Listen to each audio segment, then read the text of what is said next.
Años después de lo ocurrido en Jurassic Park, la compañía InGen ha quebrado. Todos los archivos y materiales de la empresa han sido eliminados, y el incidente de Isla Nublar fue totalmente borrado, como si nunca hubiera ocurrido. Pero es entonces cuando comienzan a llegar carcasas de extraños animales a las costas del Pacífico de Costa Rica. Hay muchos científicos que los llaman formas aberrantes, y mencionan que simplemente se trata de especímenes de iguanas anormalmente grandes, que aparentan ser todavía más grandes debido al avanzado estado de descomposición en el que se encuentran, pero estos cadáveres tan extraños son incinerados por autoridades costarricenses antes de que nadie pueda estudiarlos, excepto en un único caso, en el que Richard Levine, un joven paleontólogo con una reputación problemática, llega antes a la escena que las autoridades, y le da tiempo a echarle un rápido vistazo al animal, a pesar de que el animal está irreconocible, debido a la putrefacción del cadáver. Levine determina rápidamente que esto no se trata de ningún tipo de iguana. Las extremidades posteriores son más parecidas a las de un ave que a las de un reptil, y alrededor de lo poco que queda de una de las patas, incrustada en la carne, Levine encuentra algo que le hiela la sangre. Este animal tenía un identificador, un código que a pesar de estar muy deteriorado, era inconfundiblemente artificial. Esta forma aberrante, este ser desconocido, había sido criado por alguien. En algún lugar en el Océano Pacífico todavía queda alguna de las criaturas de InGen, un lugar abandonado por el hombre, donde estas criaturas se han desarrollado y multiplicado. Un mundo perdido. El pequeño jardín de Satán. Isla Sorna.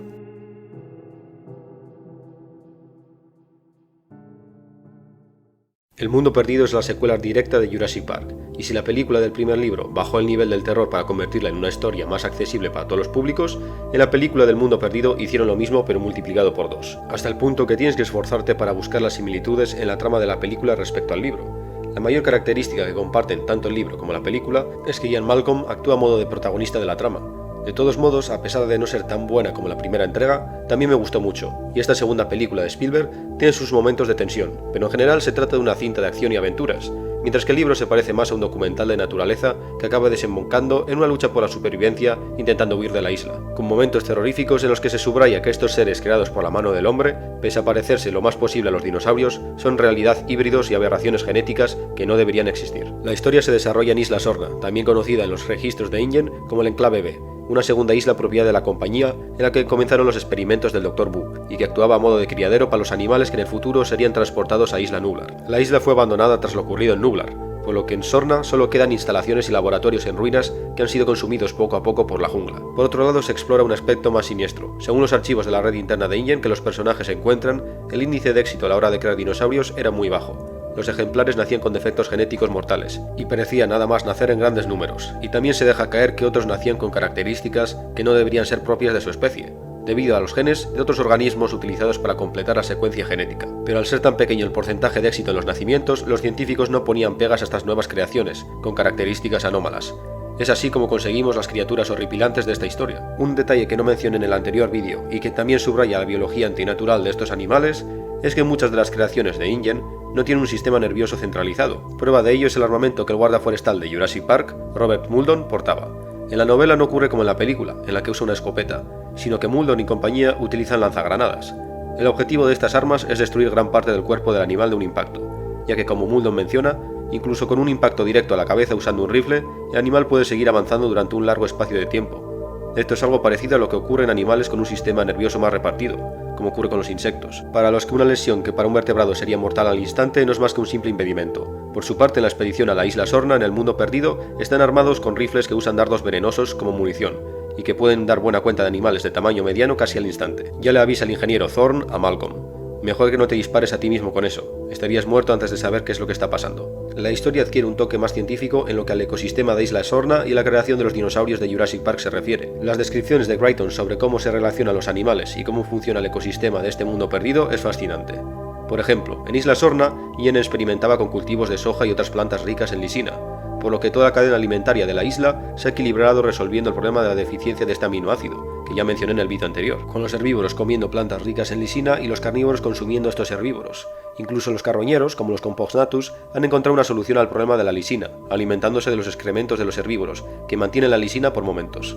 También queda claro que los animales de Isla Sorna se están reproduciendo, como ocurría en Isla Nublar. Es esta actividad de cría en la isla la que atrae al genetista y espía de Biosyn, Lewis Dobson, aquel que envió a Nedry a robar embriones en la primera historia, ya que toda la información de InGen acerca de la secuenciación de genes ha sido eliminada completamente, pero con unos cuantos huevos fertilizados de dinosaurio, Biosyn se convertiría en la nueva InGen.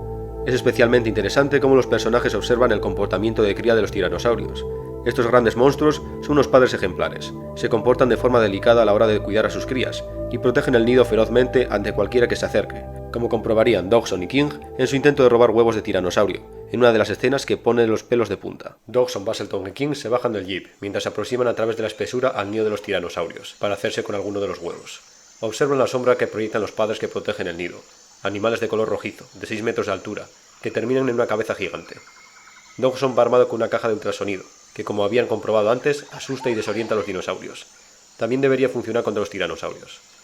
Basselton informa a Dodgson y King sobre un estudio acerca de los cráneos de los tiranosaurios. Según este estudio, el cerebro de los tiranosaurios era muy similar al de las ranas, y por lo tanto deberían tener una visión basada en el movimiento.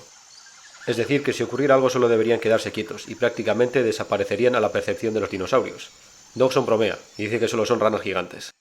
Pero una de los tres emergen al claro, enfrente de la pareja de gigantes se acabaron las bromas. Los tiranosaurios los observan por un segundo, casi sorprendidos por la presencia de estos tres pequeños intrusos, y entonces comienzan a rugir. Dodgson levanta la caja y apunta hacia los animales. Al instante el silbido agudo y continuo inunda el claro. En respuesta los tiranosaurios rugen, agachan la cabeza, alargan el cuello y lanzan dentelladas al aire. Eran enormes y el sonido no los intimidaba. Empezaron a rodear el montículo avanzando hacia Dodgson. La tierra temblaba a cada paso que daban. «¡Mierda!», exclamó King. Sin embargo, Dodgson conserva la calma y hace girar el botón de la caja. Basselton se cubre las orejas con las manos. El silbido aumenta de intensidad, alcanzando un volumen doloroso. La reacción no se hizo de esperar. Los tiranosaurios retroceden como si hubiesen recibido un golpe físico. Agachan la cabeza y parpadean a un ritmo frenético. El sonido parecía vibrar en el aire. Volvieron a rugir, pero más débilmente, sin convicción. En el nido de barro oían un terrible griterío. Dodgson siguió adelante, apuntando directamente a los animales con la caja. Los tiranosaurios recularon, mirando alternativamente a Dodgson y al nido. Sacudían la cabeza de arriba abajo, como si intentasen destaparse los oídos. Dodgson, sereno, ajustó de nuevo el botón de la caja y volvió a subir el volumen. Ahora el silbido era insoportable. Dodgson empezó a ascender por el montículo de barro. Basselton y King treparon tras él atropelladamente. Al mirar al interior del nido, Basselton vio 4 huevos blancos moteados y 2 crías semejantes a grandes pavos desplumados.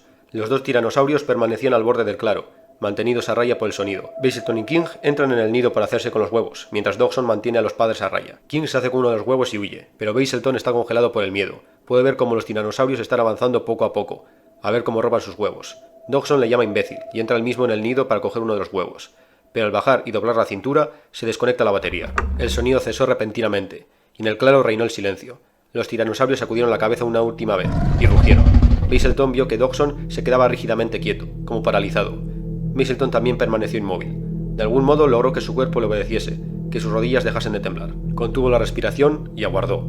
Al otro lado del claro los tiranosaurios comenzaron a moverse hacia él. Dodgson vio aproximarse al primer tiranosaurio. Pese a su gran tamaño, eran animales cautelosos. Solo uno de los adultos se aproximaba hacia ellos, y aunque cada pocos pasos se detenía a rugir ferozmente, no parecía muy confiado, como si le desconcertase el hecho de que los 2 hombres permaneciesen allí inmóviles, o quizá no los veía. Quizás él y Basselton habían desaparecido para su campo de visión. El otro adulto se quedó atrás, al otro lado del nido, balanceando y agachando la cabeza, nervioso. Nervioso pero sin intención de atacar. Los rugidos del dinosaurio que se aproximaba eran aterradores, escalofriantes. Dodgson no se atrevía a mirar a Basselton, solo a unos metros de él. Probablemente Basselton se estaba meando en los pantalones en ese preciso momento, pensó Dodgson. De todos modos, se mantenía firme, y no caía en la tentación de echar a correr. Si corría, era hombre muerto. Si se quedaba totalmente quieto, no pasaría nada. Con el cuerpo rígido, Dodgson sostenía la caja de metal en la mano izquierda a la altura de la cadera, cerca de la hebilla del cinturón. Con la mano derecha tiró muy levemente del cable de la batería.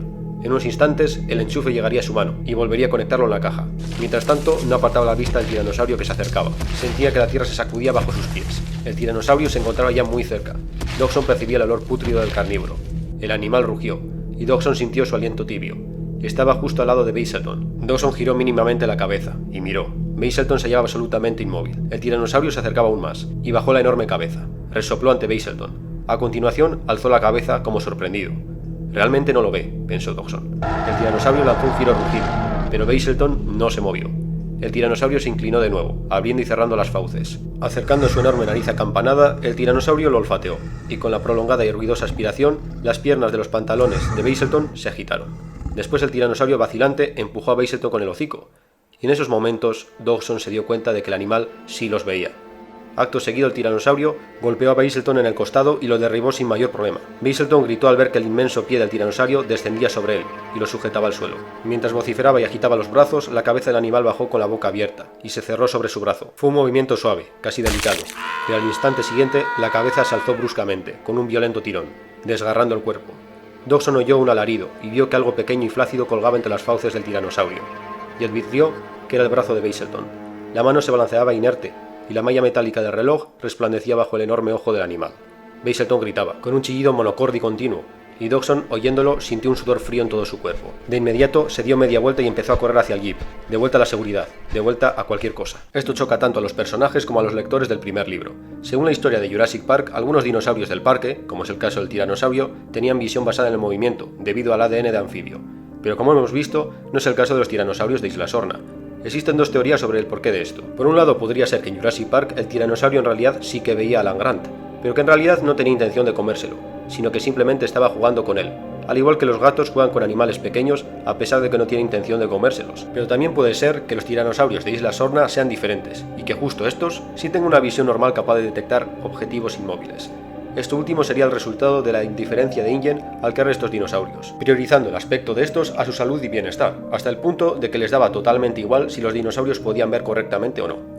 A pesar de todos los descubrimientos fascinantes y hasta cierto punto bellos que los personajes observan en la isla, acerca de los dinosaurios, en la que incluso los tiranosaurios actúan más como unos padres protectores que como un peligro constante para los protagonistas, en la jungla se esconden peligros ya conocidos y otros más misteriosos. La doctora Harding, a través de las hojas del árbol en el que está subida, observa con un grupo de 9 animales de 1,80 m de altura y de tez rayada como tigres, dando caza a un animal más grande, velociraptores.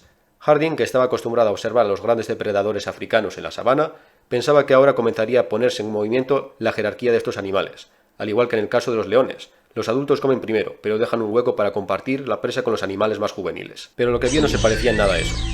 Da comienzo un frenesí de sangre y violencia, en el que cada individuo del grupo pelea por hacerse con un trozo. El orden que estos animales exhibían al cazar había desaparecido. Se atacaban entre ellos, y Harding observa cómo un desafortunado ejemplar joven es prácticamente ejecutado por anteponerse frente a dos adultos. Una patada certera en el estómago crea un gran hueco por el que se desparraman los intestinos del animal, y acto seguido 2 ejemplares saltan sobre él, y comienzan a despedazarlo en el acto. Sarah Harding, que ha pasado toda su vida observando a los grandes depredadores del mundo, está horrorizada. Como ocurría en el primer libro, los velociraptores son los dinosaurios más peligrosos para los protagonistas, porque a diferencia del resto de animales de la isla, estos matan por placer, y por la diversión que les parece generar el cazar humanos, que son en general presas fáciles al compararlos con el resto de habitantes de la isla. Una gran parte de la segunda mitad del libro consiste en los personajes jugando al gato y al ratón con los raptores, tanto el grupo de Malcolm como el grupo de Dodgson. Aunque dentro de las escenas horripilantes de los raptores, la muerte de King se lleva la palma. Pero existe otro dinosaurio muy peligroso en la isla Sorna, que es introducido por primera vez en el segundo libro, uno al que incluso los velociraptores temen. Mientras son perseguidos por un grupo de velociraptores por la noche, Malcolm y compañía entran en un pequeño grupo de casas que forman parte del complejo principal de los laboratorios donde se fabricaban los especímenes. Es entonces cuando los dinosaurios se detienen en seco y abandonan la persecución. Los personajes extrañan cuál es el motivo de que sus perseguidores hayan desistido. A nuestros protagonistas se les ocurre que los velociraptores asocian el complejo con los laboratorios, cuando eran crías y estaban encerrados en jaulas. Pero también se acuerdan que incluso el tiranosaurio por la mañana había avanzado rápidamente por el complejo sin detenerse. Puede que haya otra explicación, que este sea el territorio de otro animal. El grupo de Malcolm busca refugio en una especie de supermercado abandonado, mientras que Thorne, el ingeniero, sale en busca de bidones de gasolina. Los vehículos se habían quedado sin gasolina y solo quedaban unas pocas horas hasta que llegase el helicóptero para rescatarlos. Thorne se dirige hacia un cobertizo de madera en el que aparece una señal de inflamable. Encuentra unos cuantos bidones. Golpea suavemente los bidones con los dedos. Estaban vacíos. Se detuvo un instante y miró alrededor. De pronto oyó el inconfundible sonido de una respiración. Thorne permaneció en silencio a la entrada del cobertizo. Oía roncas exhalaciones, como resoplidos de un caballo. Afuera guardaba algún gran animal. El sonido procedía de la derecha. Thorne se asomó lentamente. A la derecha solo vio un grupo de rododendros, y más allá, la cancha de tenis. Nada más. Miró y agudizó el oído. Los débiles resoplidos continuaban, semejantes a una suave brisa. Pero no soplaba la más leve brisa. Los árboles y arbustos no se movían. O sí, Thorne tuvo la sensación de que algo se le escapaba, algo que tenía justo delante de los ojos. Por un momento creyó detectar un ligero movimiento en los arbustos de la derecha. El contorno de las hojas parecía desplazarse y volver a su anterior posición. Thorne volvió a mirar y empezó a pensar que no eran los arbustos lo que había llamado su atención, sino la tela metálica de la cancha de tenis. En casi toda su extensión estaba cubierta de enredaderas, pero en algunos puntos los rombos de alambre eran aún visibles. Sin embargo, advertía algo anormal en la tela metálica. De pronto se encendieron las luces de la tienda. La luz de las ventanas enrejadas proyectó una forma geométrica sobre el claro, y los arbustos, situados junto a la cancha de tenis. Thorne vio que los arbustos tenían una forma extraña, y eran de hecho 2 dinosaurios de más de 2 metros, uno junto al otro. Thorne los observó conteniendo la respiración, y se dio cuenta que el mosaico de tonos claros y oscuros cubría solo la mitad inferior de su cuerpo. De medio tórax para arriba, la piel de los animales mostraba un dibujo romboide, idéntico al de la baya, y mientras Thor miraba, el complejo dibujo de sus pieles se desvaneció, y los animales adquirieron una tonalidad blanca lechosa surcada a lo largo por una serie de rayas oscuras que imitaban exactamente las sombras proyectadas por la ventana. Los dos dinosaurios se tornaron de nuevo invisibles. Entornando los ojos, Thor veía apenas sus contornos. Habría sido incapaz de verlos si no hubiese sabido que estaban allí. Eran camaleones, pero con un poder mimético incomparablemente superior al de cualquier camaleón. Pues estos son los Carnotaurus, unos dinosaurios modificados genéticamente con unas capacidades de camuflaje inigualables en el reino animal. Son capaces incluso de plasmar colores artificiales en su piel, como la claridad de las luces fluorescentes o el patrón geométrico de una valla. Unos animales de 2 metros de altura que pueden permanecer prácticamente invisibles, incluso si los tienes enfrente. La única razón por la que Thor los pudo ver es porque Malcolm y compañía encendieron las luces de la tienda, y Thor justamente estaba mirando en esa dirección. Lamentablemente, Crichton no nos regaló una tercera entrega de esta historia, así que El Mundo Perdido actúa como punto y final canónico a la saga Jurassic Park. Pero estos dos libros ya se han convertido en obras de culto de la ciencia ficción, y aunque sea una historia fascinante y que todos queremos más de esta trama de ciencia ficción, aventuras y terror, ya sabéis lo que dicen, hay que saber cuándo parar. Porque de lo contrario acabas con cosas como la trilogía de Jurassic World, aunque como dijisteis en los comentarios del vídeo anterior, no me pondría una especie de miniserie con pequeñas historias y anécdotas perturbadoras, de trabajadores de Jurassic Park, o alguna expedición a Isla Sorna. Bueno, ya dejo de meterme con Jurassic World. Esto ha sido todo, ya no os doy más la chapa, espero que os haya gustado el vídeo, y ya sabéis lo que toca ahora. Si os ha gustado, dad like, compartid y suscribiros al canal.